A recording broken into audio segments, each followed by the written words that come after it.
Good evening, everybody. Welcome. It's good to have you here. It is Tuesday, September 5th. We certainly appreciate your presence. We will start the meeting by introducing you to your city council. Councilmember Starr. Here. Staley. Here. Erickson. Here. Erpenbach. Here. Kylie. Here. Neitzert. Here. Rolfing. Yes. Selberg. Present.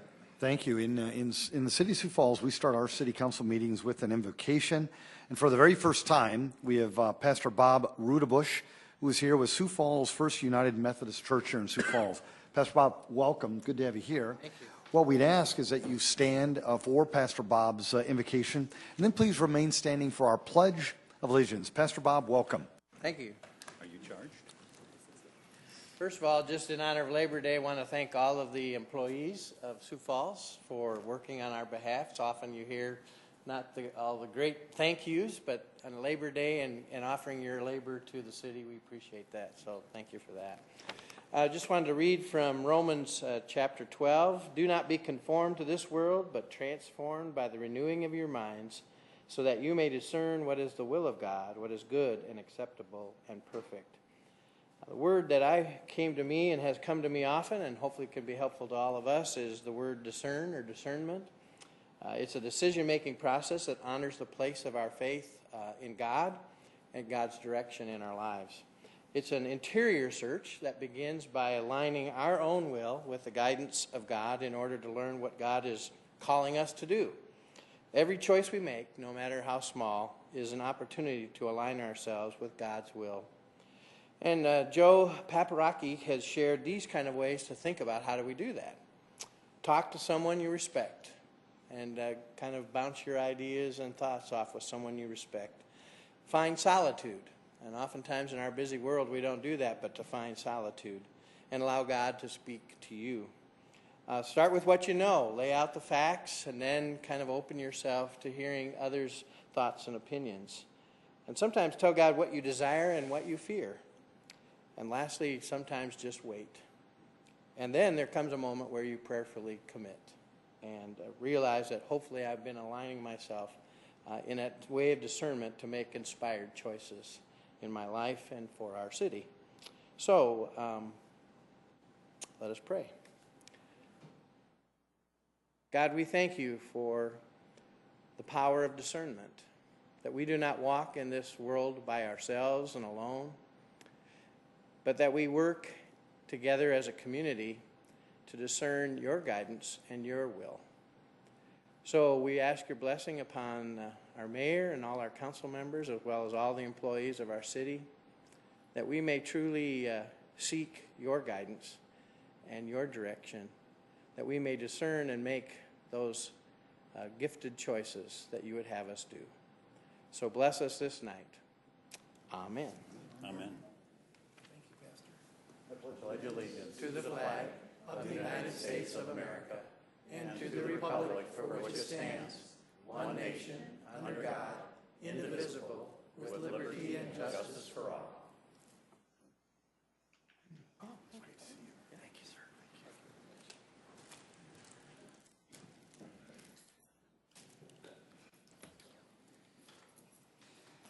Thank you very much.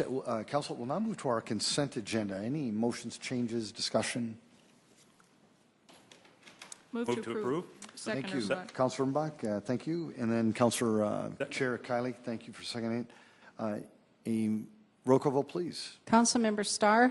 Yes. Staley. Yes. Erickson. Yes. Erpenbach. Yes. Kylie. Yes. Neitzert. Yes. Rolfing. Selberg. Yes. That has passed 8-0. Our regular agenda tonight. Any changes to that, Council? Move to approve Erickson. Second, Selberg. Council Vice Chair Erickson has made a motion to approve our agenda tonight, seconded by Councilor Selberg. A roll call vote, please. Councilmember Starr. Yes. Staley. Yes. Erickson. Yes. Erpenbach. Yes. Kylie. Yes. Neitzert. Yes. Rolfing. Yes. Selberg. Yes. That has passed 8-0. Folks, again, welcome tonight. We appreciate you being here. This is actually a great opportunity for you to engage the council. If there's a topic that is of interest to you, just come forward. We'd ask you to introduce yourself to the people of our great city. Keep your comments to 5 minutes or less, please. And we just ask you to do it in a constructive and professional manner. So, folks, anybody interested, welcome. Greetings. My name is Reverend Jason Muller. I'm a pastor at the Ransom Church. And I just wanted to address everybody today because my heart is very heavy, very concerned over a justice issue in our community.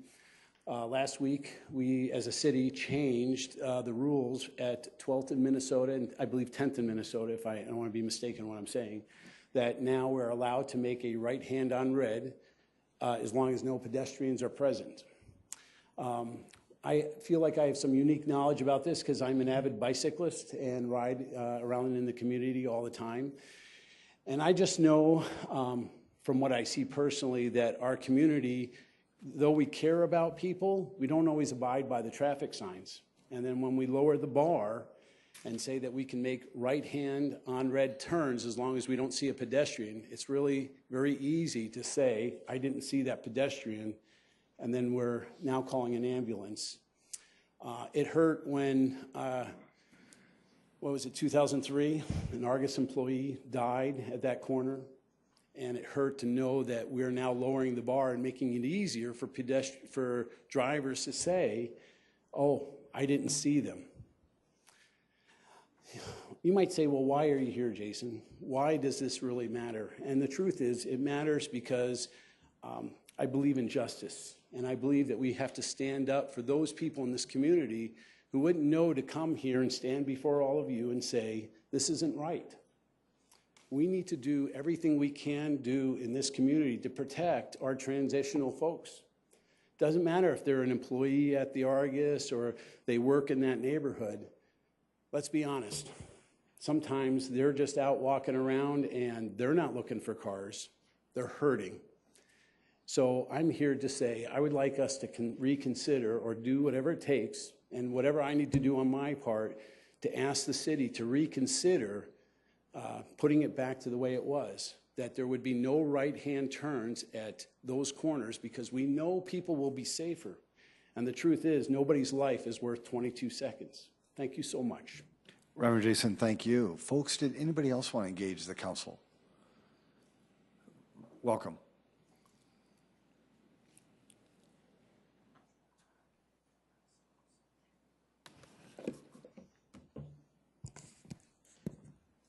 Greetings. My name is David Zokaitis, and I'm here to talk about drug prohibition. And as you can read, this is part 3 of 3. I'm wrapping things up tonight. Now, a couple of months ago, I was in a seminar here in town, and they talked about human trafficking or teenage prostitution. And they said that one of the instigators behind this problem is kids getting pimped by their relatives to pay for expensive addictions. And we really need to do better as a culture on both of those fronts. We need to have chemical dependencies less prevalent and easier to pay for so that we don't have this ugly consequence of a terrible problem. Any mention of drug prohibition should also include a short discussion of alcohol prohibition because they are so closely related. If you look back a few decades ago, we had alcohol prohibition in this country, and it was a complete mess. We saw the rise of organized crime. The average guy had less respect for law. We had more corruption, spent a lot of money trying to enforce something. Alcohol consumption actually went up instead of down. And it was such a disaster that it had to be repealed a short while after it was implemented. That's the kind of lesson that we should get when we look at drug prohibition. Look at history and see what happened. If you look at the current propaganda, cannabis or marijuana is described as a gateway drug leading to heroin and cocaine. But if you do any kind of literature search, you'll find that alcohol and nicotine are the real gateway drugs. There's my reference. No conclusive evidence that the drug effects of marijuana are linked to the subsequent abuse of other drugs. Propaganda. And then if you look at drug usage versus prohibition, you can find another scholarly article that says that negative consequences associated with illegal drugs are more due to the prohibition and less to the consumption. And you can find references that say that the social costs of drug prohibition are vastly greater than its benefits. So why do we do these kind of things? Makes no sense. And you can, if you keep digging, Look for references on treatment versus incarceration. And you get the same kind of trend that we've seen before. Community-based treatment is cheaper than incarceration. There's my reference. Kind of a no-brainer. Help people works better than hurting people. So we have to try to figure out who benefits from prohibition. Why do we do something that works so terribly? Well, pharmaceuticals benefit because they have less competition. I mean, why go and get an expensive prescription when you can smoke a little bit of weed and relax in much the same way? Alcohol, tobacco industries, less competition. Organized crime likes it, gives them a business model. Terrorists like it, gives them an income stream. Prison industry likes it, they get more customers. But we the people, not so much. And if you look at medical marijuana, it has been shown to reduce crime. And there's my reference. And the World Health Organization references decriminalizing all this stuff so that they can reduce incarceration and also addiction and AIDS. I don't think we're going to legalize injectable drugs, but it's nice to know what the background is and what the World Health Organization recommends. Portugal has some history in this. They decriminalized everything, and they saw a drop in crime, a drop in addiction, and then they had more money for social programs. Can't hardly beat that. What I'd like to do is make a drug amnesty program where people turn in their stash and go and get treatment as kind of a nice alternative. And that has a great number of marvelous benefits, and there they are. Reduce addiction, reduce incarceration, reduce terrorism, improve relations between police and citizens, help people heal. Hard to beat all of that. And of course, we should have sensible evidence-based policies and not propaganda. Can't go through all that, running out of time. And it'd be even better if we could get people to be happy with their lives and get less addiction as a consequence. And of course, we should all try to enjoy life and maybe get a view up at Lake Madison and try to change the world. And with that, of course, I bid you all a good evening. Thank you, David. Good evening. Folks, anybody else want to engage the council? Well, welcome. Scott Harrisman, Sioux Falls. As I understand it, there's a first reading tonight for item number 50, which is some changes to some elections and stuff. And there's a lot of stuff in there. But there's a rumor going around that there's going to be a proposed amendment on the second reading to change the threshold of council elections to 51%. Well, we could go on and on about how if something's not broken, we don't fix it. But this will have catastrophic changes to the way we elect people in this city if we decide to go a 51% threshold. It will make it way more expensive for anybody to run for office, and that should be number one right there, should tell us not to do it. It will make it more expensive for taxpayers because we'll have runoffs in years that we don't normally have runoffs. It will change the way. I'm sorry. What I'm going to say about the price and for campaigns. Right now, it's relatively easy for someone, a grassroots candidate or someone to run for office. It is real difficult, as we know it, to get people to come to even a regular election, let alone a city council alone election, and now we're going to be asking them to come back 3 weeks later. This is a proposal to those with deep, deep pockets can beat a grassroots candidate in a runoff. That's all it is. And the two counselors that are behind this, they both won their first seat under a 50% threshold. So now they want to change the rules for everybody else. That seems a little unfair. I saw the direction this city's going in with elections in the school board election. We had a candidate the candidate that won spent 6.5 times more than the one that came in second place, and he actually did pretty good. They had no precincts in the whole northern part of the city. I mean, is this what we want to do? Is this what we want to set up? Only those with money are privileged enough to sit up on this council? Because that's what this is. It's all about money. And I don't care what any other arguments you may have on this. We all know what it's about.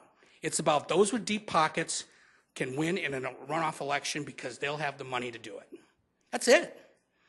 That's why we voted down the Parks Board being districts, because we want to keep the people with money and elitism on that board.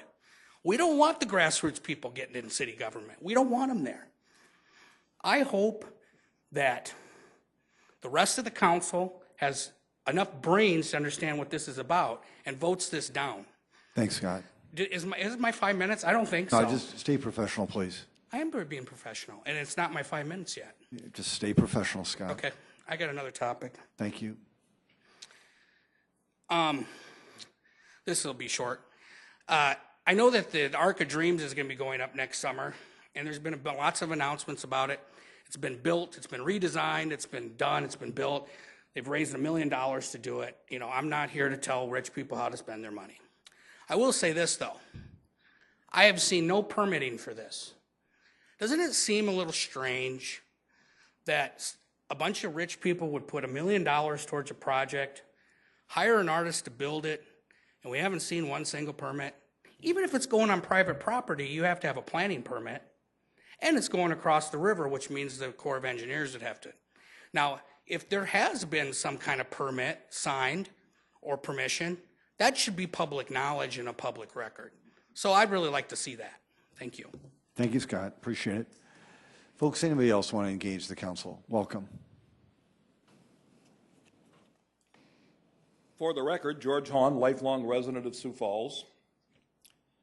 The idea of changing around our charter by an action of the city council is unprecedented. I was not on the commission charter 24 years ago, but I had a lot of input through back doors. And one of the things we were adamant about is that the grassroots candidates needed an opportunity to spend a modest sum of money, back then $2,000, $3,000, to get elected. Now it's $6,000 or $7,000. Mayor, if we had done the elections differently for your position, Kermit Staggers would have been mayor 8 years ago. Think about that, everybody in this room. Kermit would have been mayor. Look at the map of Sioux Falls and figure out what we wouldn't have had. Now, it's purely a money grab on the part of some people to put elitists into a grassroots position. That was the spirit and the intent of the charter. And I don't believe it is ethical or moral for the city council to try and change around something, even though it may be technically legal. It is not an act of decency, in my opinion, and it should not happen. And I think there's going to be other input on this when it comes before the vote beyond the first reading. But the grassroots candidates are locked out. At least half of you probably would not have been elected. Others of you could have raised enough money from family and friends to become elected. Don't lock out the individuals who aren't wealthy. This is a government of, by, and for the people, not of, by, and for the affluent folks. Thank you. Thank you, George. Appreciate it. Welcome.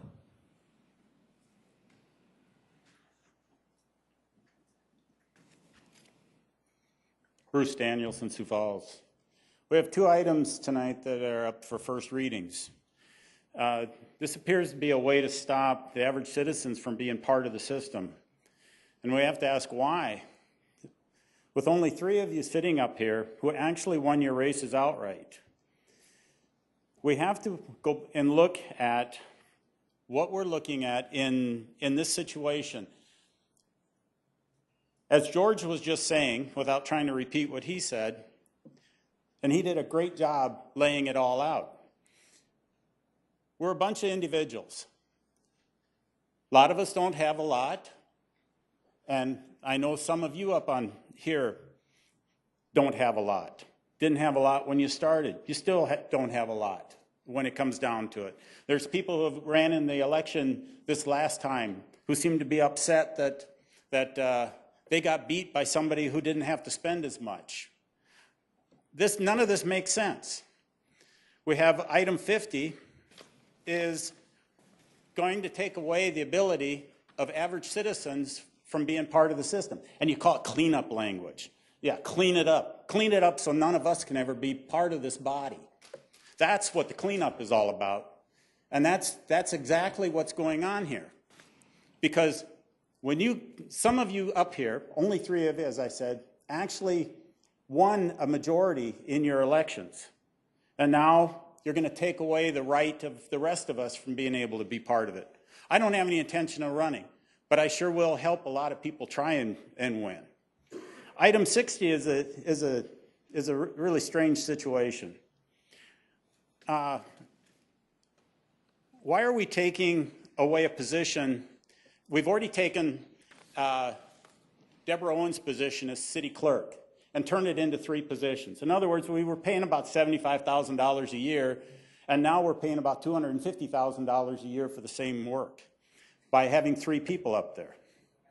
And now you want to take and turn one of these positions into some kind of a secret little program somewhere.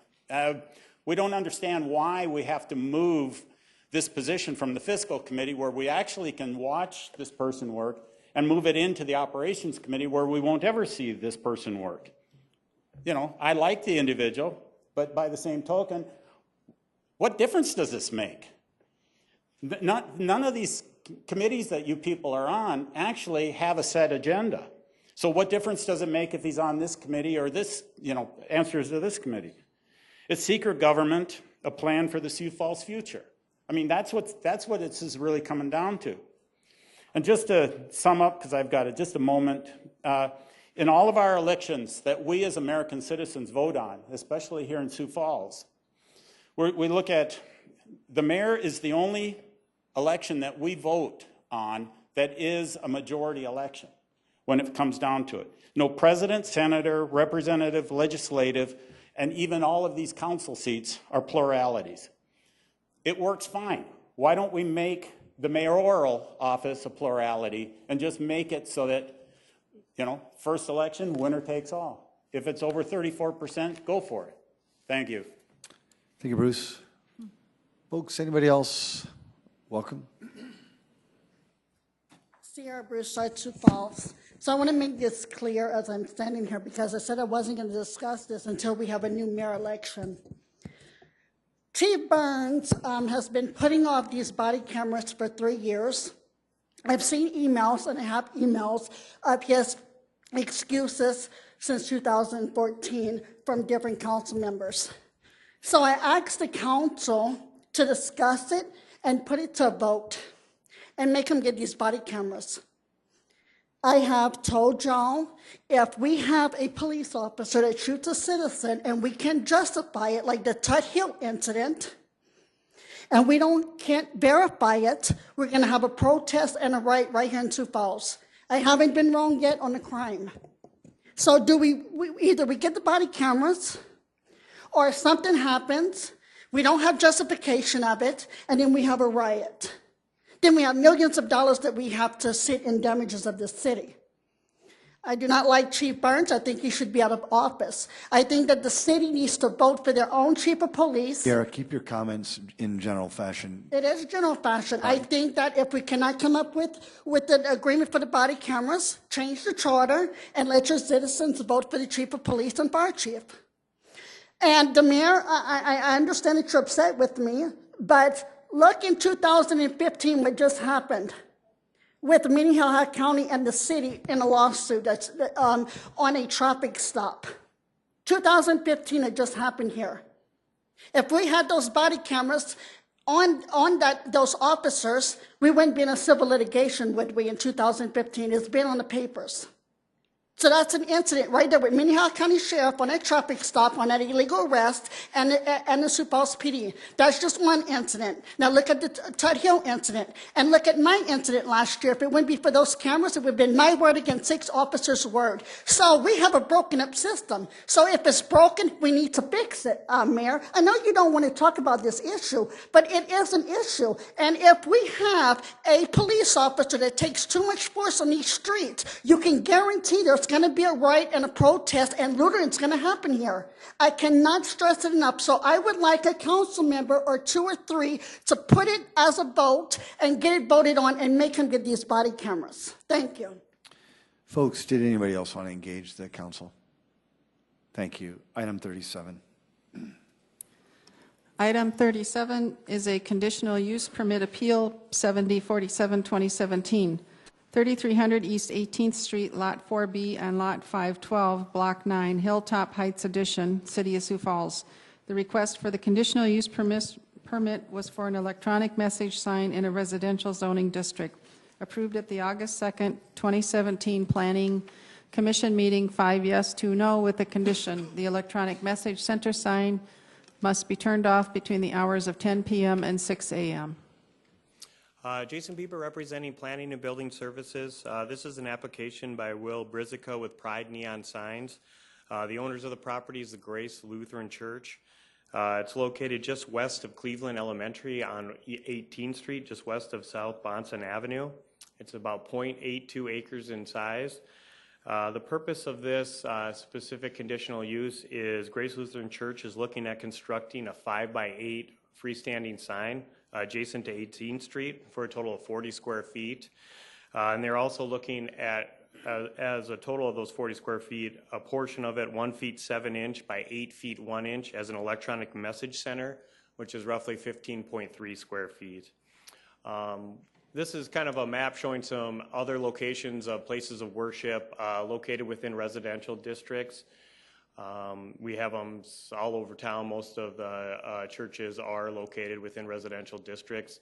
And they also are located on collectors and minor arterial streets, which is Grace Lutheran Church is located on West 18th Street, which is a minor collector. Jason, thank you. Did anybody want to speak to this item in the audience? Welcome. My name is Charlie Elo. I'm a neighbor of the Grace Lutheran Church, and my wife and I was not able to make the last meeting, or the August meeting, but we have several concerns about putting the sign there. 18th Street for the last couple weeks has been kind of nice because they've had 18th and Bonson closed down, so there hasn't been hardly any traffic. But traffic is flowing now, and you know, people get distracted driving, and you put an electronic sign there, and things are going to happen. For some reason, the church, when it had put its addition on several years ago, for some reason did not get a big enough parking lot, off-street parking. They park out on the street. During the winter, when it snows, when they go by with the plows, most of the time it's 3 to 5 feet away from the curb with the snow. They're parking out there on both sides of the street. Most of the time during the winter, it makes it a one-way street. Traffic can only go one way. We're concerned about that. We personally have had several vehicles totaled because of distracted driving, and we feel that this is just another thing that the church does not need. And I don't know why they would want something like that, and we don't feel that 10 p.m. it should be at least 8 a.m. to 8 p.m. for the sign to be lit and operational if it gets approved. And I think that's all I have. Thank you. That's fine. Thank you, Charlie. Appreciate it. Folks, anybody else want to engage the council on this topic?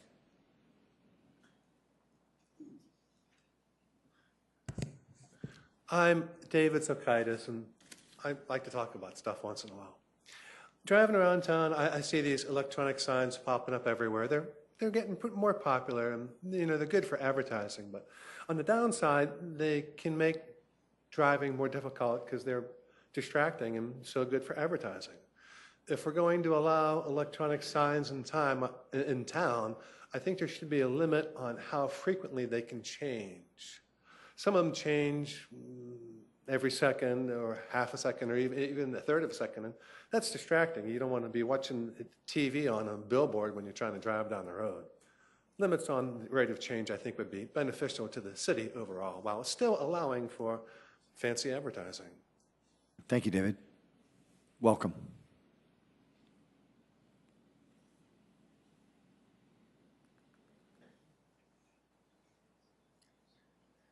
Darren Miller, Sioux Falls. I am the Grace Lutheran Church Council President. And I thought I would just tell you a little bit about why we do want the sign at Grace Lutheran. The main purpose would be for communication.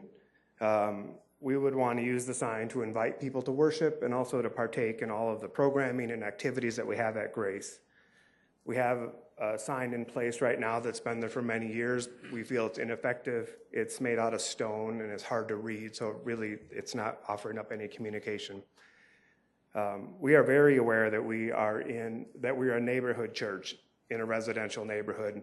In fact, we would say that's part of what defines us as a congregation. We try to be a good neighbor and an active part of the Hilltop neighborhood. We've been in the Hilltop neighborhood for over 60 years. At Grace, we have programming for a lot of different people, kids, young adults, elderly, and the programming doesn't come just from us at church, but we allow our building to be used by other organizations, and we think all of this is a benefit to our neighborhood, and we just want to let everybody know what's going on at Grace so that they can partake. As for the sign, the application is from 6 a.m. to 10 p.m. We would like to offer up that we would shut it off at 9 p.m. So if we could put that into play tonight. And then, as with all of the digital signs that are out on the market, it has technology that monitors the light level and automatically dims in the evening. Our intent is that the content that we would play on the sign would be invitational and informational and as respectful as possible.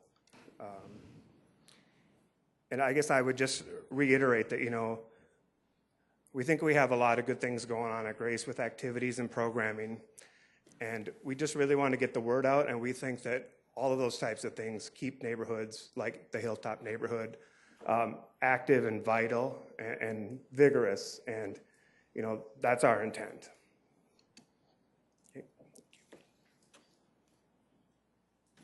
Darren, thank you very much. Appreciate it. Welcome.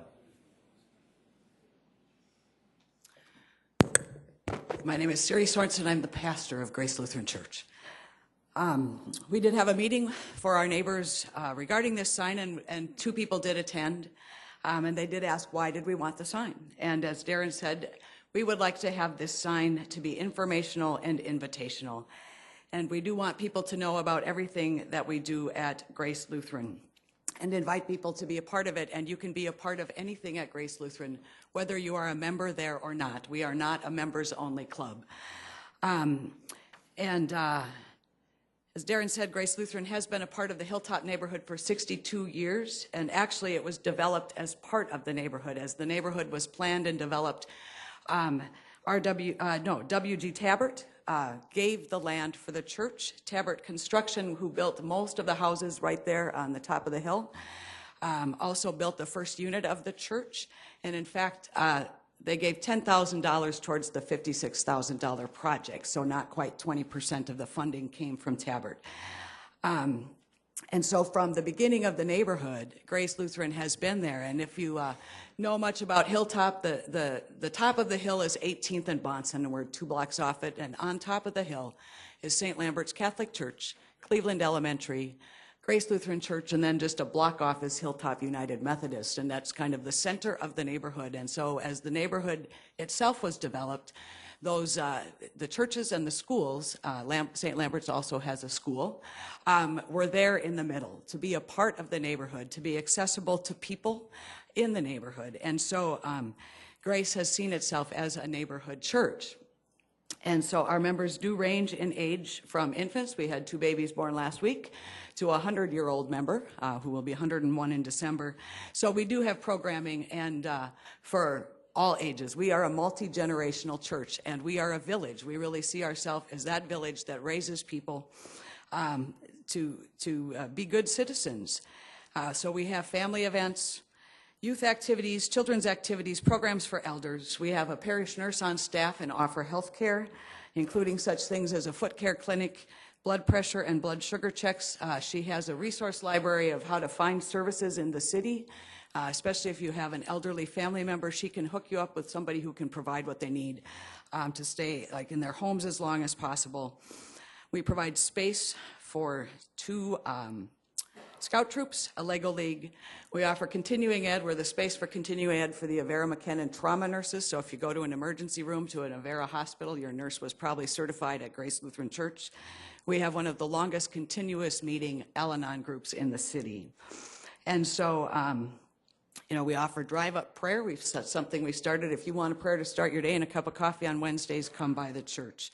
We have a safe place for trick-or-treating on Halloween. And this is along with all the ministries that a church normally does of worship, Bible study, outreach and service into the community, especially we work to feed people in Sioux Falls. And so we do a lot of things, and our current sign does not communicate that. And so we would like this messaging sign so we can invite people and inform them of all these things to participate. 18th Street is a collector street. In the Hilltop neighborhood, it is one of the few streets that actually goes through Hilltop. Most of them wind around the hill and dead end and turn into other things. And so you can be east of Sycamore and get to downtown on 18th Street. It is a bus route.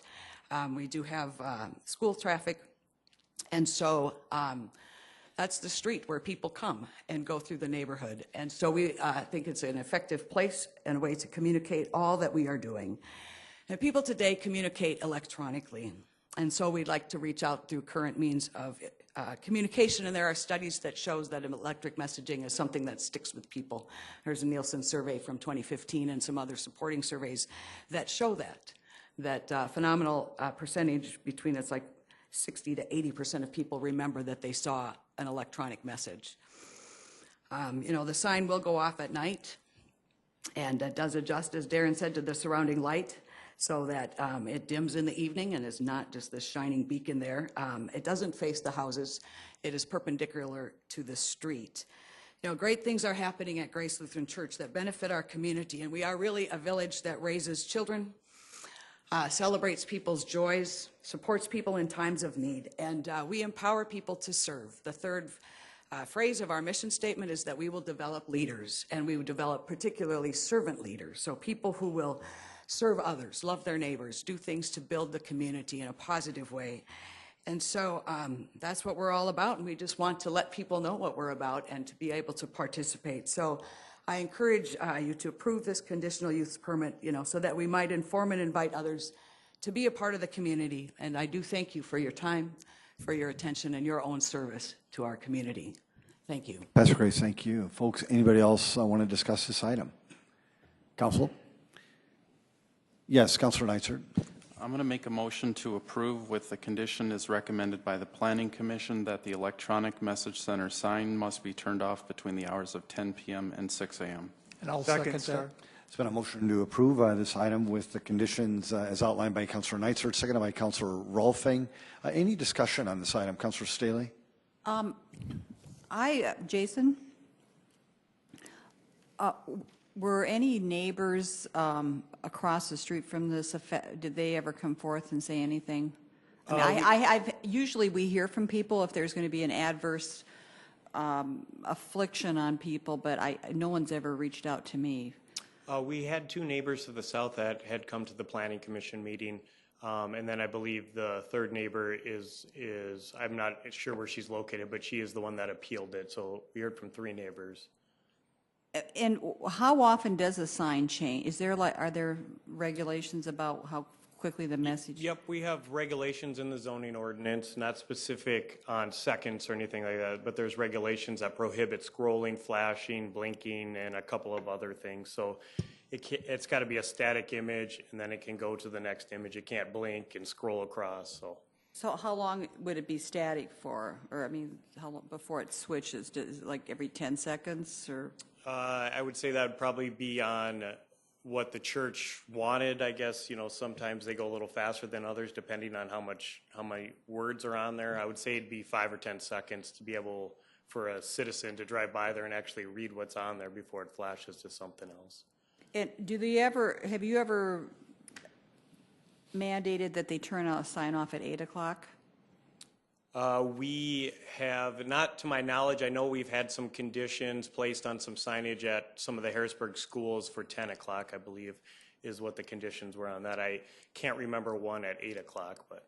So how does that work when we have someone offering to turn it off at 9?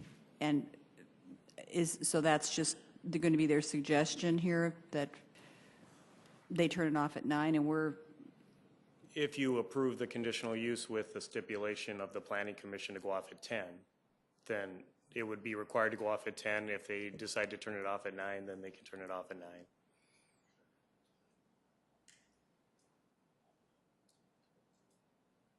Councilor Buck? Thank you, Mr. Mayor. Jason, I should have asked you this earlier, but it hasn't been that long since we dealt with a church sign just like this in the Pettigrew Heights area. Do you remember off the top of your head what conditions we did for that? I don't remember any conditions on there, but it's a good one to bring up because I have it right here. Augustana Lutheran Church, I can't remember any conditions that were on that, but that was approved, and that was for about a 12 square foot electronic message center. And you can see their specific property is directly adjacent to single family, the one we're talking about now. There's quite a bit of distance between where the sign's going to be and the single family on the west side. It's a little bit different situation. Exactly, and that was my point, Jason, is that we've just done this not that long ago, and that actually is probably a more dense neighborhood. The street isn't as wide as 18th.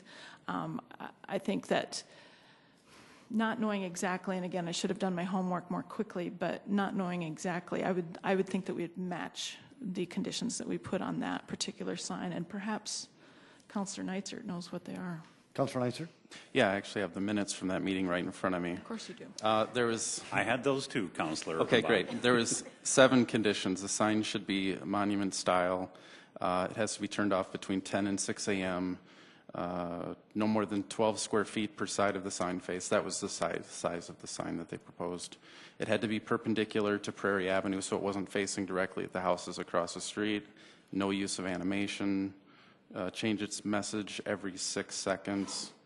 And it had to be over on this side of the church where they had proposed it. Councilor Neitzert, thank you, sir. Appreciate it. Good job. Councilor Selberg. Thank you, Mr. Mayor. Just a quick question. As far as public input, did I understand correctly that you had one open house or public meeting about it and had 2 attendees? That was okay. Thank you. Councilor Chair Kiley. I would propose that we amend this to reflect the same conditions as to the sign that was authorized a few months back at 9th and Prairie, and those were the conditions that Councilor Neitzert just read off. I would second that. We can repeat those again for the clerks. We'll certainly do that. I'm sure there's going to be some discussion on this one. Councilor Chair Kiley has made a motion to basically execute the same conditions that was done on a sign and at an earlier time, seconded by Councilor Erpenbach. Councilor Kiley?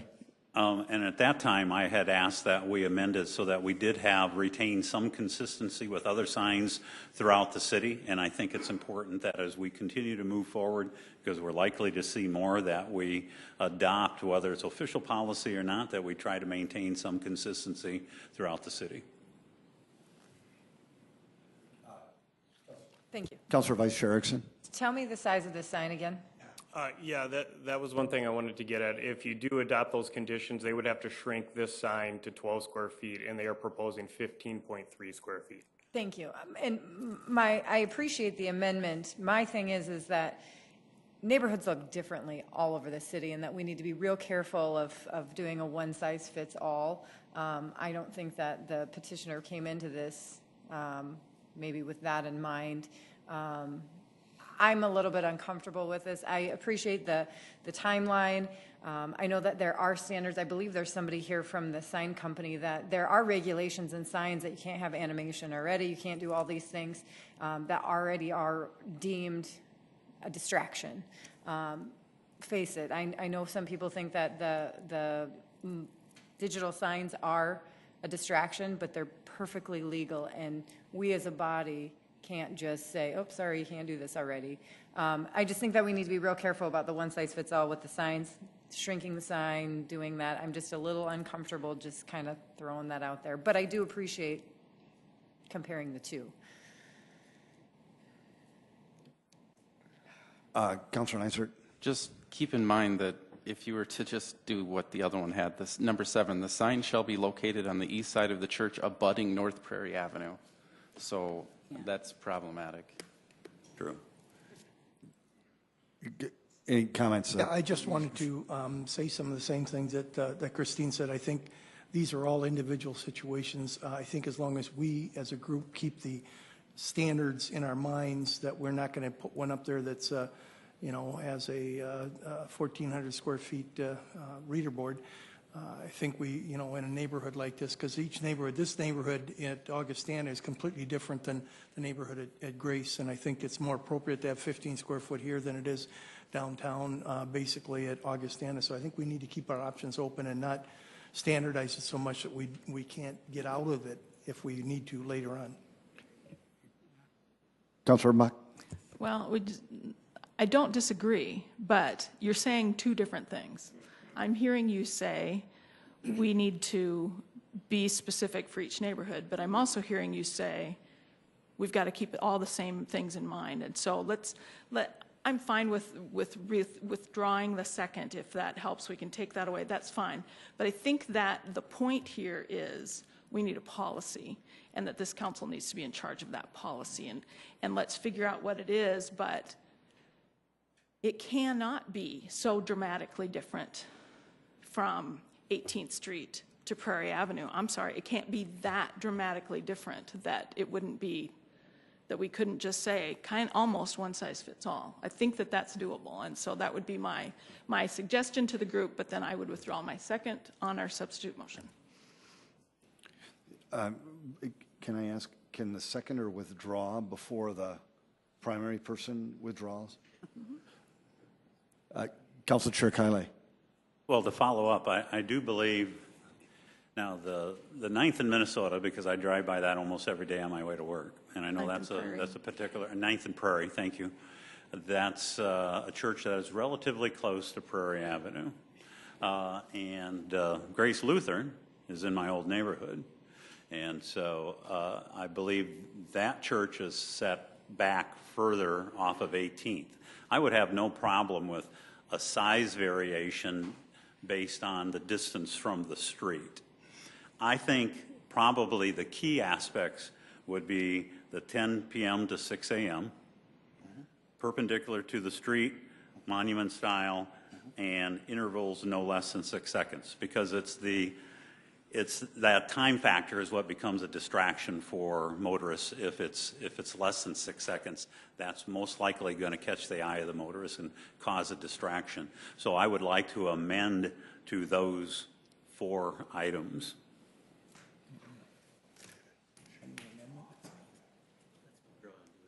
Thank you. Council Chair Kiley, there's been a recommendation that you withdraw the first one and then have Councilor Erpenbach withdraw the second, and then if you've got an amendment, then bring forth that.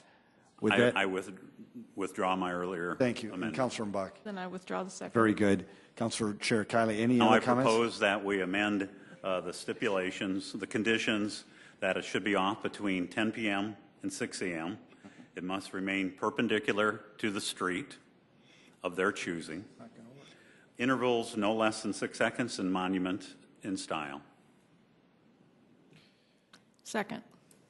That has, there has been an amendment with 4 stipulations. It has been seconded. Councilor Vice Chair Erickson. I'm not sure if this is allowed, but I'd like to hear from the petitioner to make sure that they're okay with these standards. They may go, oh, I don't want it then, or whatever it may be. And so if we're imposing something that they don't want anymore, I think that's important for us to hear. So I'd be curious if Pastor Grace. you are in full understanding of the amendment that is coming forth, and if you are okay with that. Yeah, I understand. The sign was going to be perpendicular to the street. It is monument in style, so that was a given. And the 6 to 10, or the off between 10 and 6, we had our willingness to turn it off sooner, and we can still do that, I guess, that's our choice. So, and then just a clarification on the timing, so that would be, You guys are okay we with would that? be okay with that. Thank you very much. I appreciate that. Yes. Councillor Rolfe? I like everything that's going on here, except I think we're cutting something there that's it's gonna come back to us. I'd like to approve this one the way it is, 6 to 10, or 6 a.m. to 10 p.m. with the only restriction at this point, and then either take it to one of our committees to look at other areas that the sign people, the planning people, they could be out there saying we're just got all kinds of problems if we do this because we're setting a precedence, and I don't like that without really looking into it and making sure that we're not boxing ourselves in too much. So I would think that we need to take a little bit more time on this. Leadership should appoint some committee to look at it rather than make this decision at this point, because remember, what we do tonight is precedence. A roll call vote, please, on the amendment. Okay, roll call on the amendment. Councilmember Starr? Yes. Staley? Yes. Erickson? Yes. Erpenbach? Yes. Kylie? Yes. Neitzert? Yes. Rolfing? No? Selberg? Yes. The amendment is passed 7-1. Any discussion on the amended motion, Councillor Starr? Thank you, Mr. Mayor. Jason, if you would, it just came to me looking in the back of the picture in the background.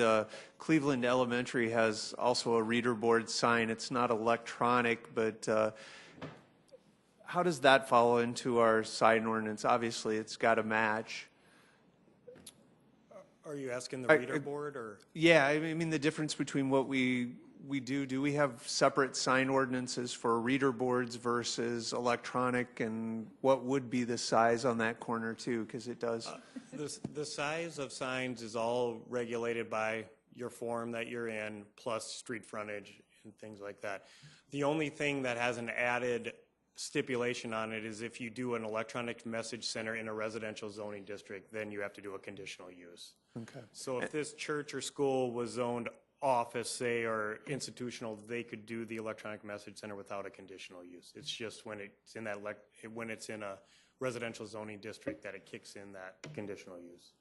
And really the point I guess I'm trying to make is that adding the conditional use permit gives us the flexibility, depending on the neighborhood, the ability of what's going on in the area, to make some changes that make sense outside of our normal policy. I wouldn't mind having a committee that takes a look at where we're at and just does a review of the process. But like I said, I think we give ourselves not the out, but the ability to help citizens, give them what they're requesting to match the neighborhood with the conditional use permit. So, and this does that with the electronic sign part of it. So, thank you. A roll call vote, please, on the amended motion. On the main motion as amended, Councilmembers Starr? Yes. Staley? Yes. Erickson? Yes. Erpenbach? Yes. Kylie? Yes. Neitzert? Yes. Rolfing? Yes. Selberg? Yes. That is passed 8-0. Item 38.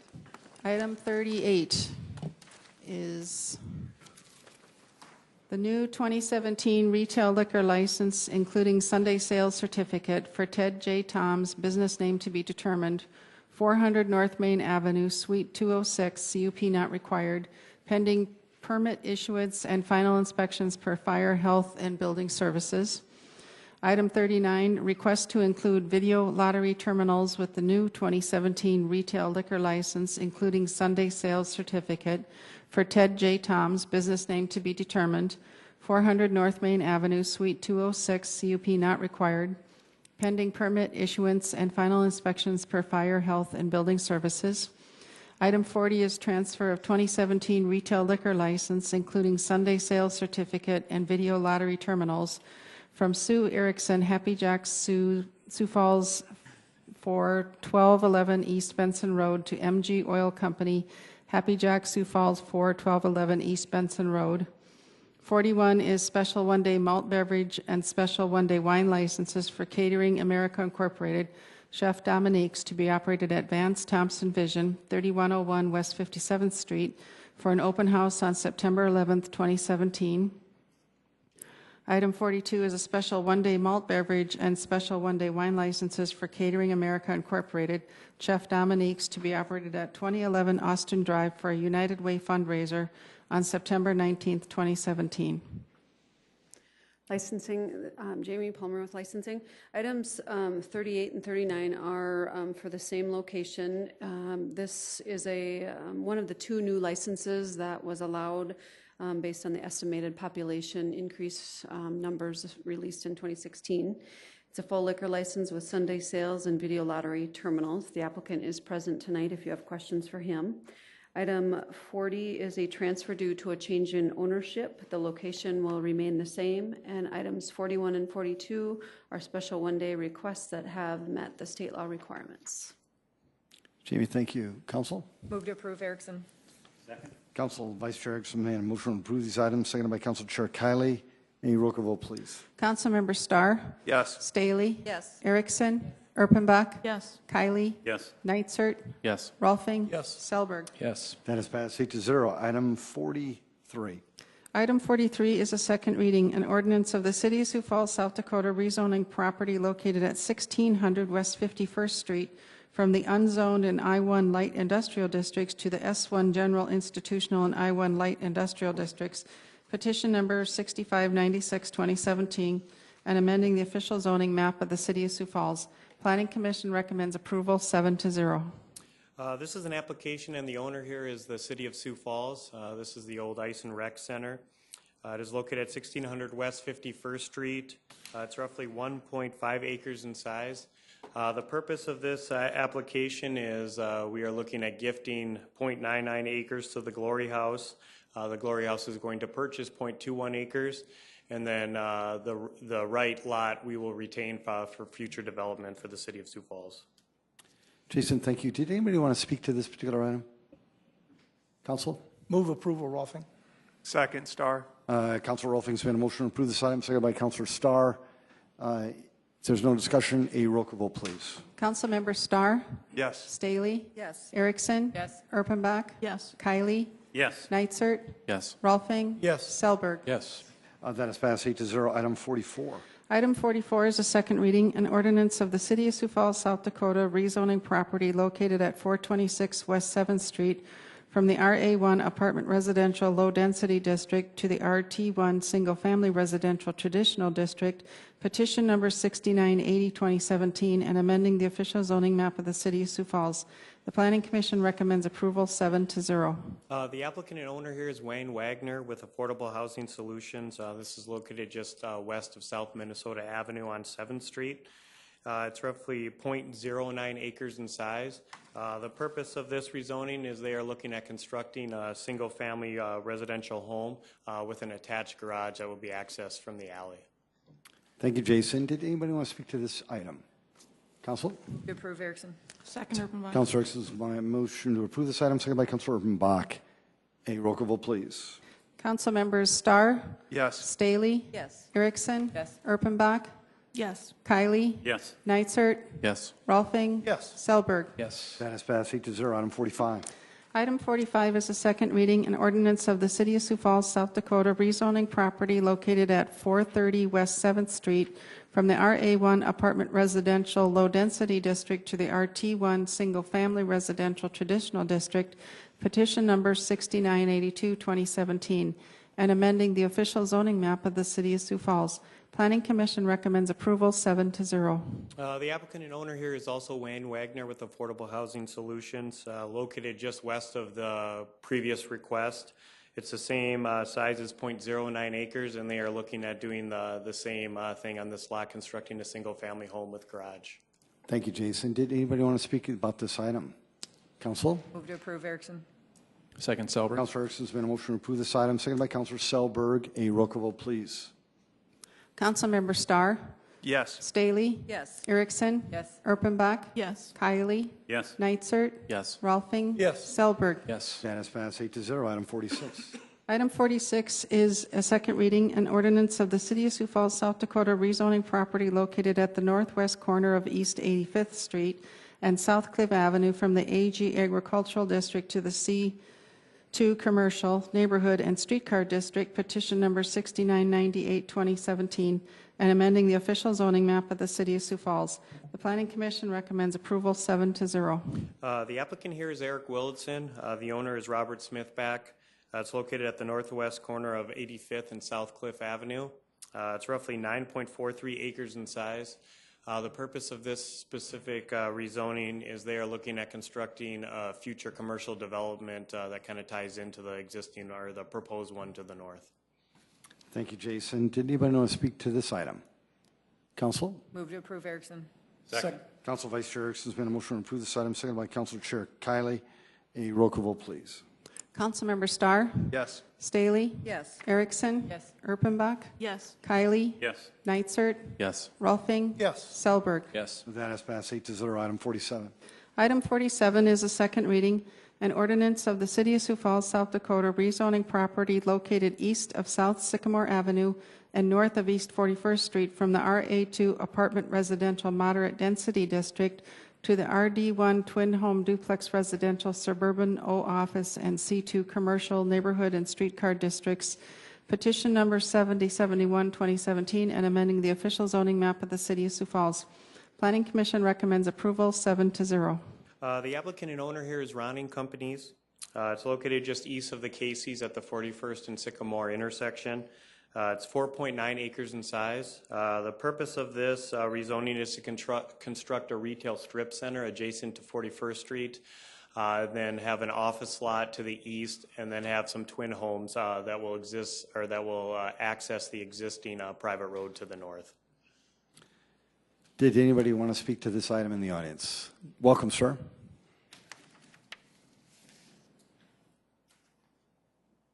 My name is Jim Unag. I'm president of the Pampas Foxglove Kearney HOA. And we had a HOA meeting and we voted unanimously to approve this zoning plan over the previous plan of apartment buildings. So I just wanted to go on record as saying that we approve this. I also want to go on record of saying that we just have some concerns about fencing and separations between our HOA neighborhood and this commercial building. Okay. Very good, Jim. Thank you for coming tonight. We appreciate it. Council? Move to approve. Second, Rolf. Thank you. There's been a motion approved by Council Chair Kiley, seconded by Councilor Nitzert. A roll call vote, please. Councilmember Starr? Yes. Staley? Yes. Erickson? Yes. Erpenbach? Yes. Kylie? Yes. Nitzert? Yes. Rolfing? Yes. Selberg? Yes. That has passed 8-0. Item 48. Item 48 is a second reading, an ordinance of the City of Sioux Falls, South Dakota, rezoning property located north of West 41st Street and west of South Ellis Road from the AG Agricultural District to the RS Single Family Residential Suburban District, petition number 7078, 2017, and amending the official zoning map of the City of Sioux Falls. Planning Commission recommends approval 7-0. The applicant here and owner is Rick Dunlop. It's located north of West 41st Street and west of the T. Ellis Road, about the west part of Sioux Falls as you can get. It's roughly 40 acres in size, and the purpose of this rezoning is they are looking at constructing a single-family residential development with roughly 150 lots. Jason, thank you. Did anybody want to speak to this item? Move to approve Erickson. Second, Selberg. Council Vice Chair Erickson has been a motion to approve this item, seconded by Councilor Selberg. Councilor Rolfing. Yes, Jason, 2 ways in and out. I don't see them right here. There will be once it used to be called Veterans Parkway. Once that road is constructed to the east, we'll get to the preliminary subdivision plan comes along later in the agenda. That'll kind of map out the roads a little bit better for you. Okay, thank you. Councilor Selberg. Thank you, Mr. Mayor. You're welcome. Jason, is this development kind of tied into, I know that the Dunlops do a lot of development out there with this. Is that connected to what they've already done? Yep, they have done the development to the south, are currently doing it. I don't know if you've driven out there, but there's quite a few houses that have already been constructed in there. It's pretty amazing how many have gone up. So okay, so thank you. A roll call vote, please. Councilmember Starr? Yes. Staley? Yes. Erickson? Yes. Erpenbach? Yes. Kylie? Yes. Nitzert? Yes. Rolfing? Yes. Selberg? Yes. That is passed 8-0. Item 49.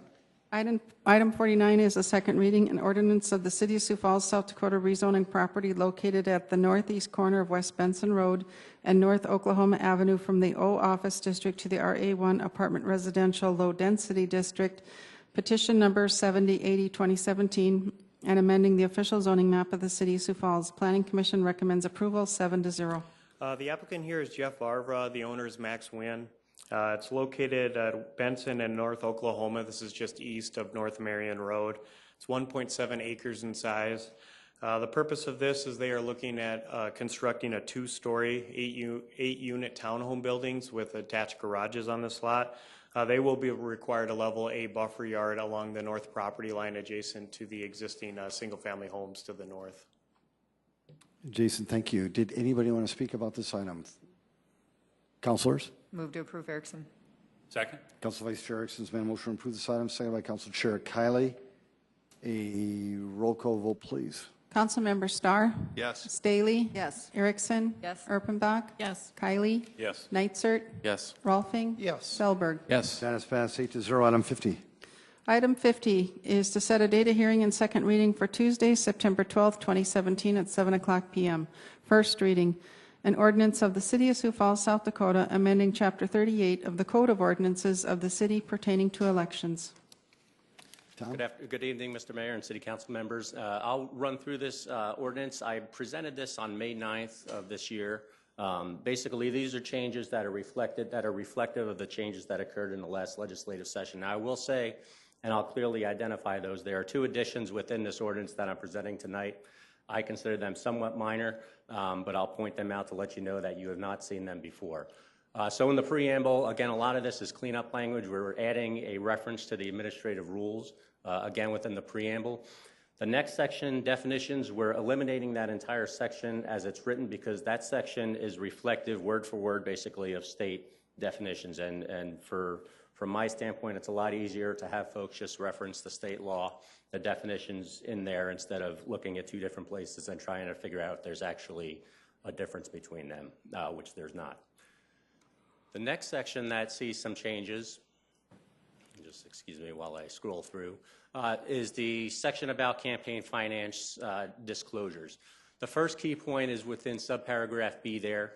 We just referenced the one campaign financial interest statement that is due within 15 days of someone submitting their nominating petitions. That's always been in there, but we deleted the second portion. That capital letter B is struck out because there's a reference to elected officials' financial statements later on in this amended ordinance, and I'll point that out as well. Item number 2 there, this has always been a requirement since we've adopted the campaign finance laws of South Dakota.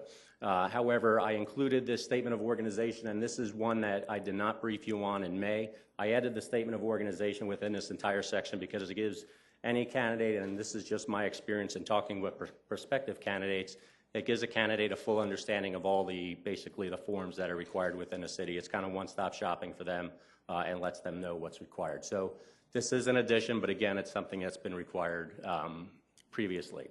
Item 3 there is just changing the word statement to report, somewhat minor.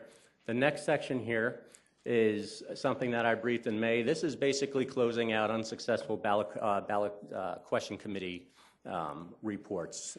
Basically, if we have already an ordinance that if your initiative or referenda gets onto a ballot, then there are campaign finance disclosure statement requirements, or report requirements, I should say, but there is no provision if it's unsuccessful.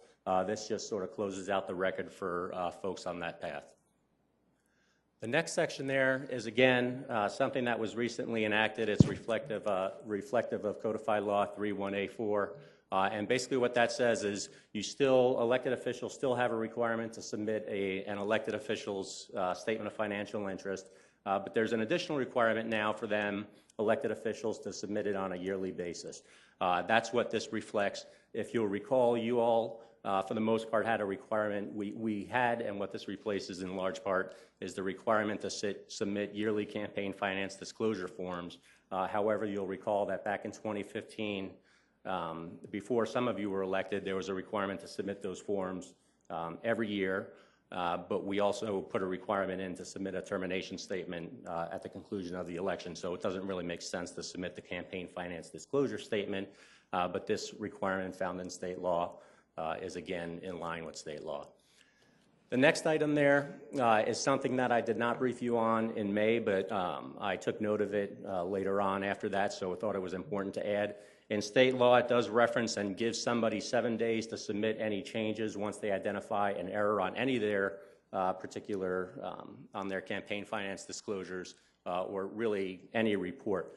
What this does is that takes that 7 days, it used to be 3 in state law, but it takes the state law 7 days and increases the standard to 3 days for the city. I think that makes more sense because some of our campaign finance disclosure forms are due about a week before the election. So it's timely reporting for candidates and for voters. The next section, these sections that I just scrolled through are just changes in numbering. The final, or the second to last portion that I'll brief, election results, election by plurality, and also election by majority. The changes here, again, are reflective of state law. They changed the word secondary to runoff. But we also added it's been in state law before, but we, again, are just cleaning up the language here. We added the provision, word for word, basically from state law, reflective of the fact if there's a tie for second place when there's a runoff. And those provisions are included in each one of these paragraphs. And finally, no change to the last paragraph, but just a numbering change. Other than that, I recommend second reading next week. Tom, very good. Questions? Very good. We're fortunate to have you, Tom. Good job. Council, first reading. Any comments? Councilor Rolfe? Yes, I'd like to just say that, as many of you know, I am interested in changing the, and others are also of changing the election of council members from a plurality to a majority vote, 50% plus 1. And I will be offering an amendment next week at second reading to that effect. The amendment would place both the councilors and mayor on the same level when it comes to the election support. Why should we have lower standards for councilors than we do for the mayor? I think that's very important that we get a majority of the people who are voting to vote for that. Or for one candidate. And again, there will be room for time for public input next week if the public would like to talk about that during the second reading. So invite that. Thank you. Folks, would anybody want to set a date of hearing and second reading for Tuesday, September 19th for this particular item? So moved, Rolfing. Second, Urbanbach. There's been a motion to set the date of hearing, seconded by Councilor Urbanbach. A roll call vote, please. Okay, this is for second reading for September 12th. Roll call, Councilmember Starr? Yes. Staley? Yes. Erickson? Yes. Erpenbach? Yes. Kylie? Yes. Nitzert? Yes. Rolfing? Yes. Selberg? Yes. That is passed 8-0. Thank you, Council. Item 51. Item 51 is set a date of hearing and second reading for Tuesday, September 19th, 2017 at 7 p.m. First reading. An ordinance of the City of Sioux Falls, South Dakota, amending the Code of Ordinances of the city by revising Chapter 90, Animals and Fowl, to provide for a distinction between restricted and vicious animals, to provide an exception for police dogs, and to provide for additional enforcement powers of animal control officers. Welcome. Thank you for having me here this evening. My name is Dr. Julie DeYoung. I'm the Animal Control Supervisor in the City of Sioux Falls. I'm here this evening with the Assistant City Attorney, Keith Allenstein. Thank you for allowing us this opportunity to discuss our proposed ordinance changes for the animal control ordinances. Recently, I was at some animal control training. That's a nationwide training. And I was able to discuss some of the issues that we have in Sioux Falls with our animal control ordinances with the people from across the country. And at that time, I noticed some discrepancies between some of the things that we have to deal with and how they have dealt with things. And also just day-to-day functions of the department, how it would make it easier if we change some of the ordinances. So that is what we're proposing here this evening. The first change that we'd like to propose is to add on to the running at large ordinance that we already have. Right now, it's illegal for somebody to have their pet running at large in the city. And in certain situations, we have repeat offenders for this ordinance. Not very many. It's a minority for sure, but there are certain individuals that let their pets run loose way too often, and some that would certainly fit this change. So with this change, what we'd like to do is increase the minimum that a person would be charged if they had their animal running at large 3 or more times in 1 year, in a 12-month period. Pets that are running at large are a hazard to the community. They could bite somebody, they could get hit by a car. Pets at large are an expense for the taxpayer in animal control time and expenses. And it's similar, this change would be similar to the enhanced penalty laws for other violations such as code enforcement and DWIs. The next change that we'd like to propose is with the vicious animal ordinance. Right now we have what's called the vicious animal ordinance, and if an animal bites somebody and we think that it's aggressive enough or the bite is bad enough, we then declare it vicious, and as long as the person that owns the dog meets all of the stipulations that the ordinance states, they can bring their dog back home. In certain cases, we feel that some pets just are too dangerous to be returned back to the community, and so we'd like another option added on to this. So what we would like to do is change what we have now, the vicious animal declaration that we have now, where the person can bring the animal home. We'd just like to change the terminology and call that a restricted animal. So they take the animal home, but it has restrictions. So it makes more sense than calling it a vicious animal. And so throughout the changes here, you'll see vicious change to restricted for that reason.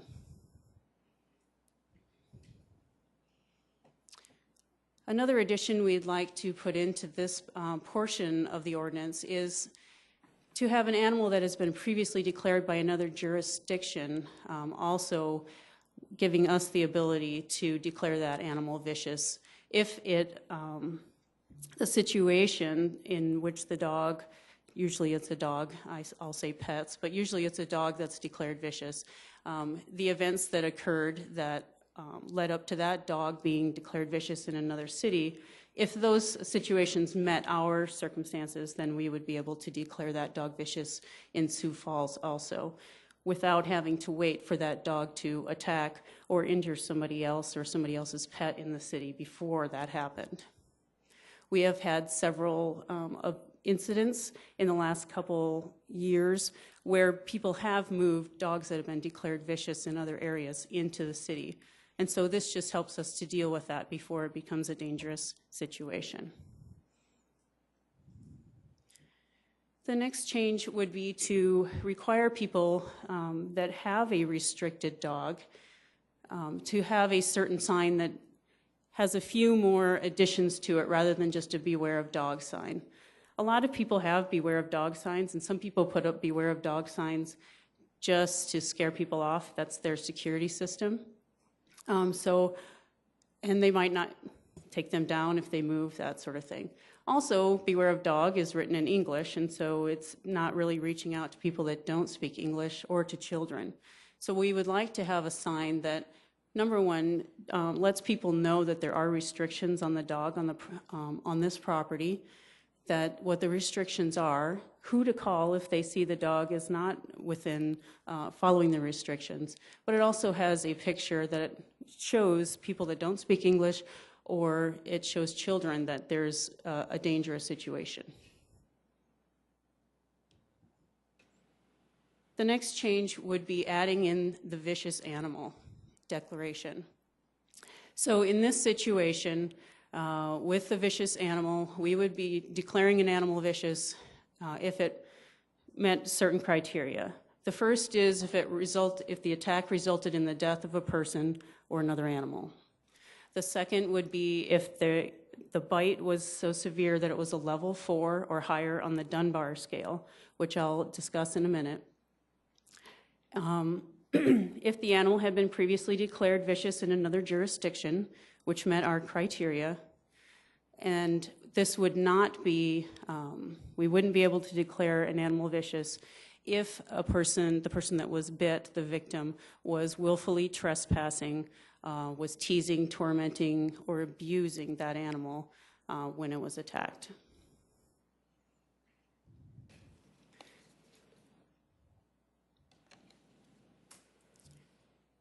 Any animal under this vicious declaration, if it was upheld upon appeal, would be euthanized in a humane manner and would not be returned to the city or to the city streets.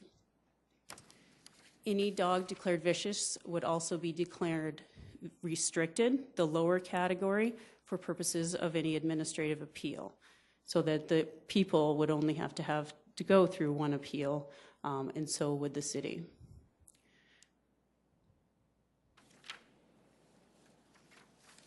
So the Dunbar scale was created by Dr. Ian Dunbar, who is a world-renowned veterinarian, animal behaviorist, and dog trainer. His Dunbar bite scale is used across the United States in many municipalities, and it's actually used across the world. This scale allows the objective measurement of a severity of a bite rather than just our perception of whether the bite was bad or not too bad. It's an easy-to-use measurement. We can just count the number of bite wounds and measure the tooth, how far the teeth sink in, and that sort of thing, and it's a lot easier to gauge this on rather than just, like I said, a perception. So if an animal was to be declared vicious under the new ordinance change, an animal would have to bite at a level 4 or higher for a vicious dog. So when you look at the Dunbar scale, level 1 and 2, the level 1, there isn't even a bite. It's just like an aggressive behavior. Level 2 is a skin contact by teeth, but no skin punctures. So these dogs under 1 and 2 they have a bite inhibition. They don't want to bite somebody, and they don't want to bite another pet. They're just trying to get away from the situation. Level 3, that dog has lost some of its bite inhibition, but it can usually be retrained with good training. But level 4 or higher on this behavioral chart shows that the dog was more serious about the bite. He sunk his teeth in more, maybe shook the person or the victim. So Dr. Ian Dunbar's scale takes into account the behavior involved in the bite severity.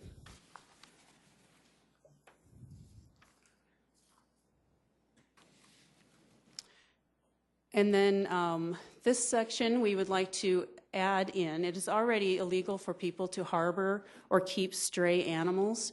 The reasons behind this are that feeding stray animals without providing shelter and veterinary care is really not humane for the animal. Stray animals get hit by cars.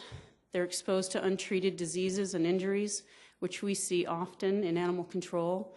They starve. They're exposed to extreme climates and fights with other animals. Stray animals also spread disease, and this is one of the reasons, or the main reason, that stray animal ordinances have been implemented across the country, is to protect people and the public from the spread of rabies. Stray cats are the primary domestic animal linked to human rabies in the United States. Stray cats can also spread multiple diseases which can be transferred to humans, such as rabies, toxoplasmosis, tularemia, and cat scratch fever. Outside pet food also attracts skunks, raccoons, and coyotes. And skunks and coyotes are the two main wildlife species that carry rabies in South Dakota and across the country. So we would like to add to this ordinance that no person shall put out any food for the purpose of feeding or attracting any stray, abandoned, or unkept animal for these reasons. The placing of food to capture stray, abandoned, or unkept animals by animal control officers or for the purpose of turning the animal over to animal control would not be prohibited.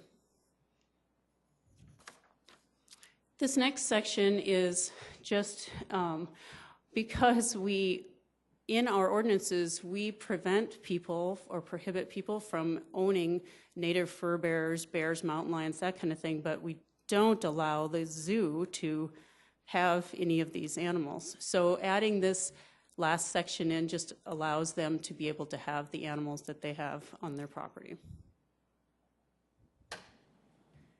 Enforcement. So here we have been requested multiple times in animal control to go into the parks and enforce some of their ordinances, but right now we don't have the authority to do so. Those ordinances are things like 90.013 that protects animals from harassment in the parks, protects the nesting animals, that sort of thing. Feeding and keeping waterfowl is also an ordinance that's in the parks that's not enforced very much because we just don't have the authority to do so while we're there. Trapping is prohibited in parks. Again, something that we could also enforce. All of these are animal related. And then 95.032 is an ordinance that allows the parks director to create certain rules. One example is at Arrowhead Park. Out there, dogs are not permitted, whether they're on a leash or running stray, but dogs are not permitted. So we will get called out there in animal control, but we can't really do anything to enforce that law or that direction from parks if we don't have the authority to do so. Another thing is like Jazz Fest. If dogs aren't allowed in Jazz Fest, they need us to go out and remove the dogs. We need something to help us as an enforcement in order to do so. And I have met with the Parks Department to talk about all those, and they are in favor of us being out there enforcing those ordinances. This last change is an exemption for police dogs. Throughout our ordinances, we say you can't have your dog running without a leash on and that sort of thing. This just exempts police dogs from that because we know at certain times a police dog a canine is going to have to be away from its handler doing its job. And so it just exempts the police dogs as long as they are up to date on their rabies and in control of the police officer.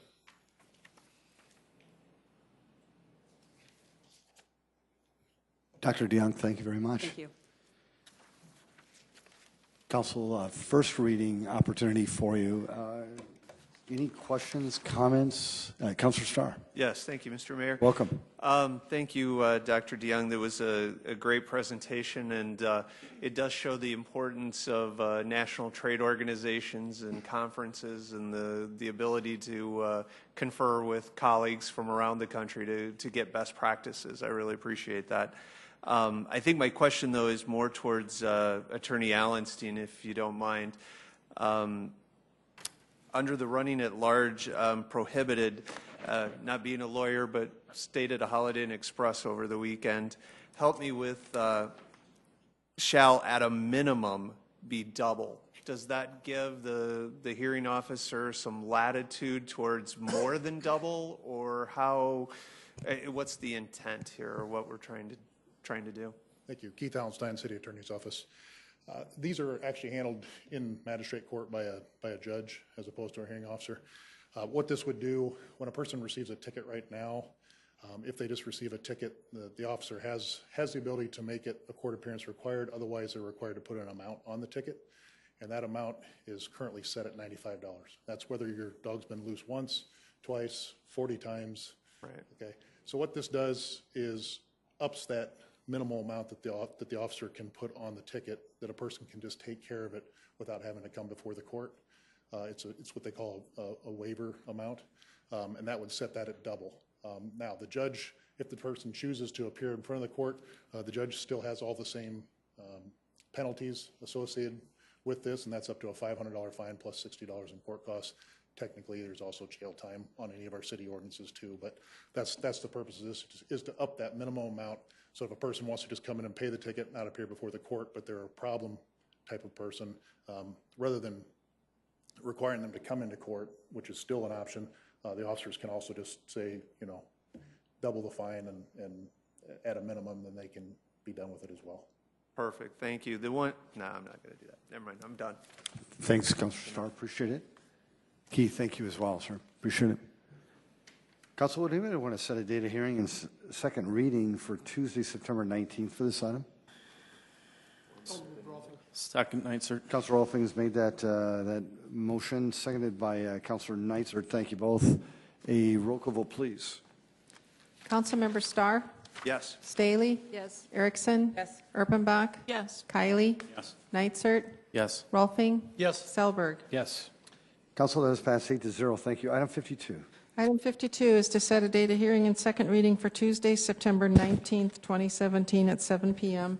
First reading, an ordinance of the City of Sioux Falls, South Dakota approving the naming of a facility space on public property. Good evening, Council. I'm Mike Cooper with Planning and Building Services, and I'm presenting this item tonight as the chair of the City Naming Committee. This proposal would provide naming of the upper concourse, the third floor of the Denny Sanford Premier Center, currently named as premium level, and this would change it to the First Savings Bank premium level. This proposal came to us by representatives of SMG as well as First Savings Bank. And we have some graphics that were presented to us of what they potentially would be doing around that concourse. It would be a variety of logos and wraps and signage that would be consistent with other areas that we've done at the Premier Center. The bank would be responsible for the cost of all the installation, and SMG would be overseeing the actual final result of what would be placed within the building itself. This was presented to the naming committee at their August meeting with a unanimous recommendation for approval. And the terms of the agreement will be for a 5-year time period, $30,000 per year. And that was really consistent with, if you remember back when Legends was hired to do a market analysis of the facility to come up with a value of different naming and sponsorship values. So this is consistent with that. We did go through our normal internal process of the city finance director reviewed it before it went to the naming committee. So that's what's being recommended to you. And at second reading, we'll have representatives of both SMG as well as First Savings Bank here to answer any of the questions that you might have. Councilor Vice Chair Erickson. Thank you. How many years is this for? 5 years. 5 years. I'm sorry, you probably said that. And then do they get anything in return for that? Do they get tickets? Do they get a premium suite? Do they get anything on top of that, or just access to? Access to this, as far as I know, yes. The signage is their main. That's yes. their. Yes. What they're purchasing. Yes. I just didn't know if it came with something else with it. So any other perks. So thank you. I'll move to set the hearing for Tuesday, September 19th. Second, Erpenbach. Very good. It's been a motion to set the second reading as well as it has been seconded. Councilor Erpenbach, did you have any questions? Just one quick question in terms of, right now it's named just generic. We just call it the premium level. It's really never been officially named. It's not been named. We aren't making any money on it. The event center is not currently making money on this space. Yes, this is the first actual naming or sponsorship of that level. Wonderful. Thank you. A roll call vote, please. Councilmember Starr? Yes. Staley? Yes. Erickson? Yes. Erpenbach? Yes. Kylie? Yes. Neitzer? Yes. Rolfing? Yes. Selberg? Yes. That is passed 8-0. Item 53.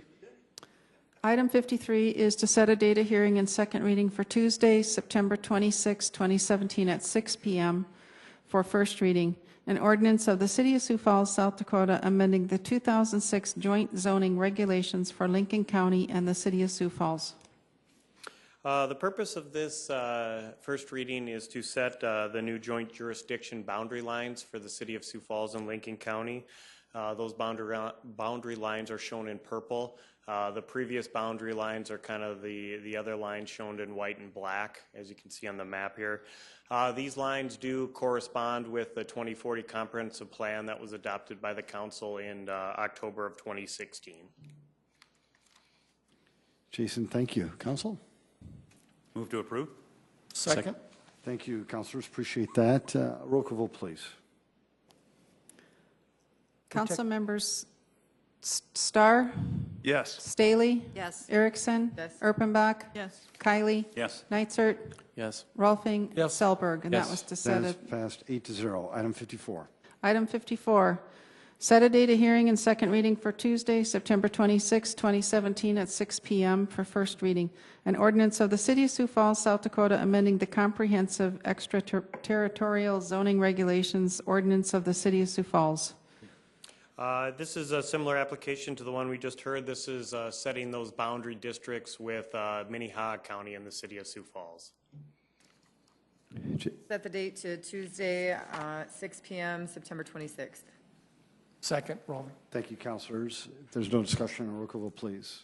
26. Council members Starr, Yes. Staley, Yes. Erickson, Erpenbach, Yes. Kylie, Yes. Nitzert, Yes. Rolfing, Yes. Selberg. Yes. That is passed 8-0. Item 55.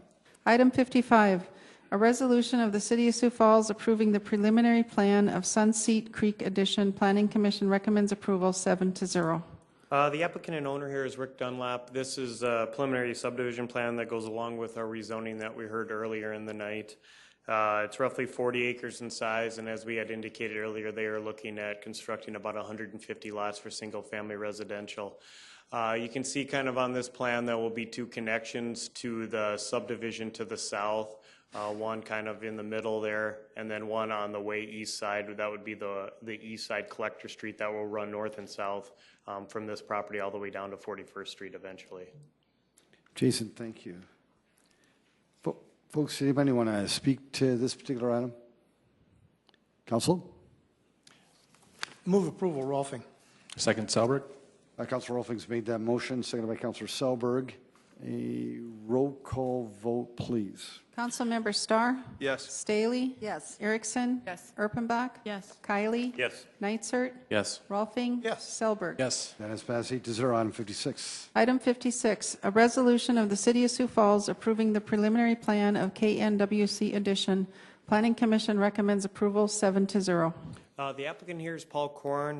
The owner is the University of Northwestern St. Paul. It's located at the southeast corner of 69th and Tallgrass, kind of southwest of the Vera Heart Hospital. It's about 12.86 acres in size. The purpose of this specific plan is they are looking at subdividing this into 8 lots for future commercial and office uses. Did anybody want to speak to this item? Council? Move approval, Rolfing. Second, Erpenbach. Councilor Rolfing's made a motion to approve that item, seconded by Councilor Erpenbach. A roll call vote, please. Councilmember Starr, Yes. Staley, Yes. Erickson, Yes. Erpenbach, Yes. Kylie, Yes. Nitzert, Yes. Rolfing, Yes. Selberg. Yes. That is passed 8-0. Item 57. Item 57 is a resolution of the City of Sioux Falls approving the preliminary plan of Legacy North Farm Addition.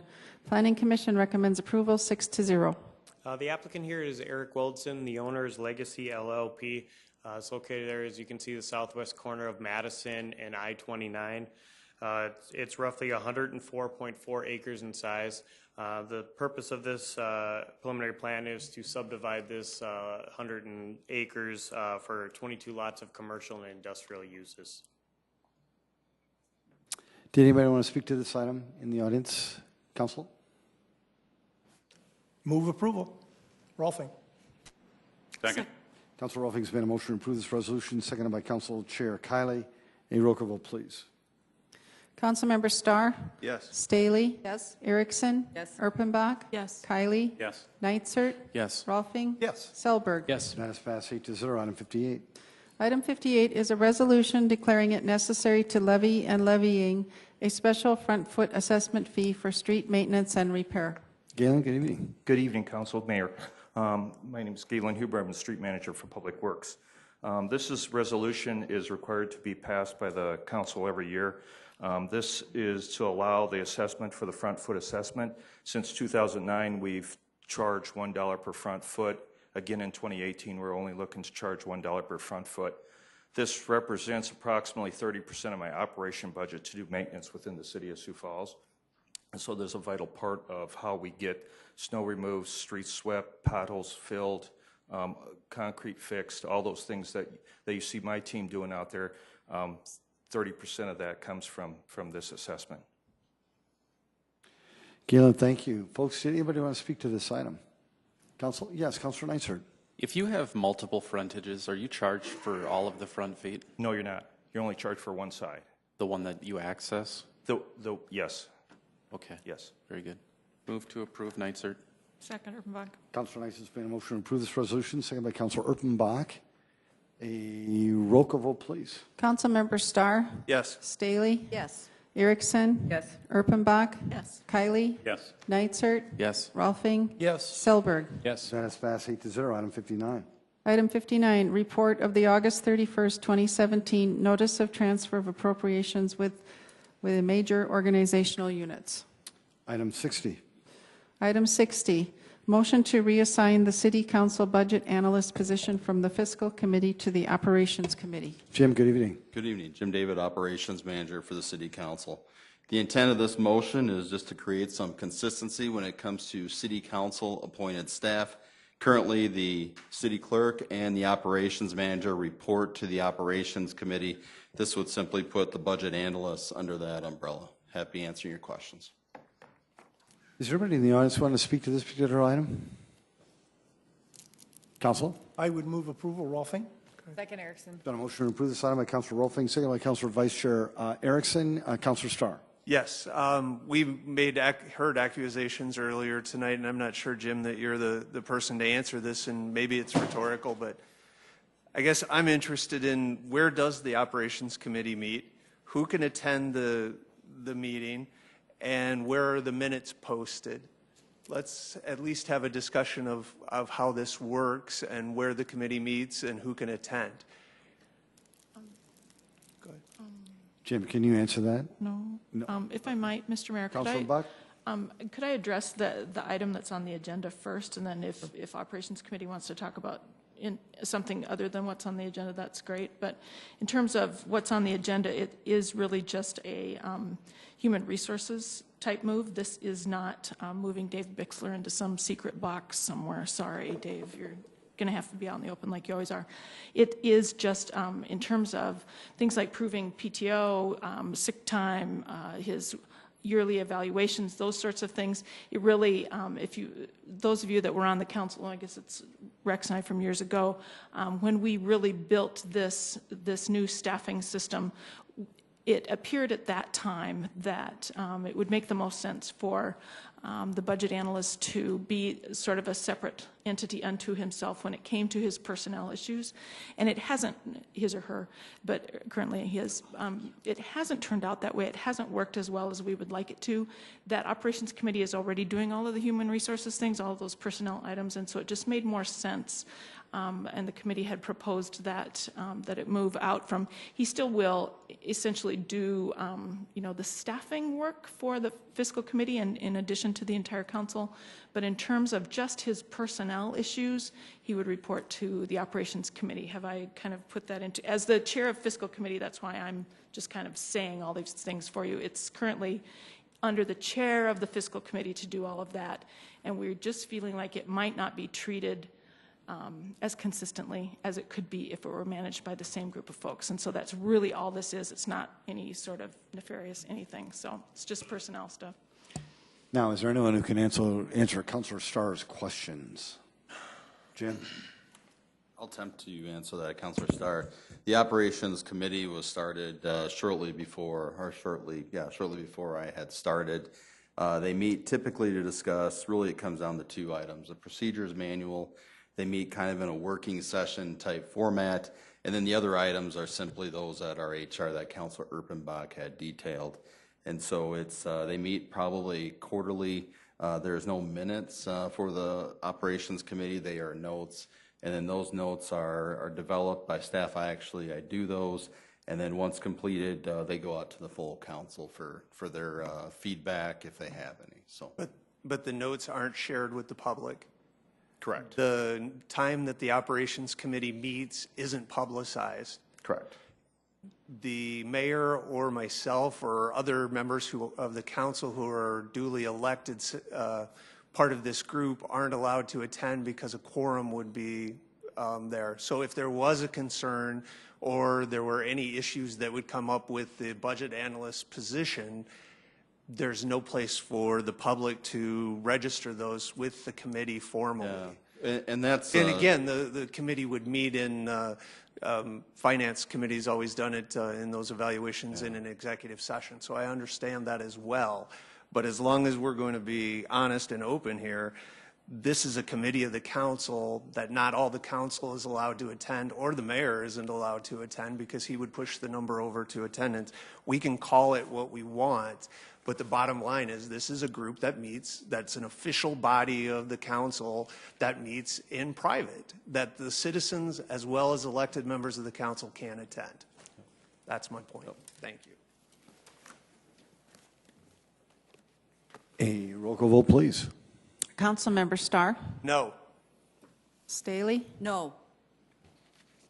Erickson? Yes. Erpenbach? Yes. Kylie? Yes. Neitzer? Yes. Rolfing? Yes. Selberg? Yes. That is passed 6-2. Council, if there's no other information, I would love a motion to adjourn. So moved, Rolfing. Thank you, councilors, for making that motion. All those in favor say aye. Aye. Opposed? This meeting is adjourned. Sioux Falls. Make it a great, great night.